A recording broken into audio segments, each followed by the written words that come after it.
नमस्कार दर्शक बंधु आउ एक वीडियो को आपण मानक स्वागत। तो आज जानिबा नड़िया शुभ कि अशुभ, यह केमिति बसैले शुभ हुए, यह केउठी बसिले शुभ हुए। प्रायतः नड़िया सबु जगार शुभ ही होता है। नड़िया को प्रत्येक घर दुआर मुहर जदि कलश उपरे बसाती यह अत्यंत शुभ होता है। घरे सुख शांति बजाय रहे, कारण नड़िया हूँ माँ लक्ष्मी प्रसंद।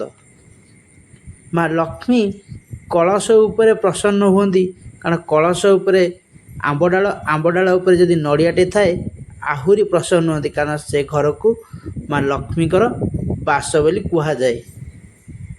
जदि आपण घर दुआर मुहरे कलश उपरे नड़ियाटे बसुचन तो केमिति भी बसैबे, सार बढ़िया उपाय मुझे कलश उपरे आपण 5 किंबा 7 यही 5 किंबा 7 आंब पत्र थिबा डाल नियंतु, गोटे नड़िया थुंतु। नड़िया को श्रीफल मध्य कहुए, यह बहुत शुभ होता है। 5 किंबा 7 उपरे आंब डाल थोई ता उपरे नड़ियाटे थुंतु और प्रत्येक दिन सकाळे से कलश रे पानी टिके दियंतु। देखिबे आपणकर सबु नकारात्मक शक्ति घर दूरेई जीव, जहा बाधा विघ्न थिबो ताहा मध्य दूरेई जीव, घरे सुख शांति बजाई रहिबो।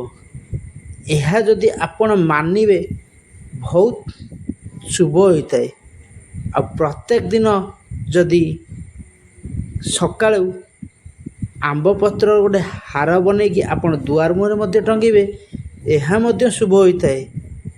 कारण आंब पत्र टांगिबा द्वारा से घर को लक्ष्मी बारंबार आसी थांती और बहुत प्रसन्न होती से घर उपरे। वीडियोटी भल लगी निहाती भावे लाइक शेयर कमेंट सब्सक्राइब करिया भूलिबे नहीं। रहिल सांग माने, जय श्री जगन्नाथ।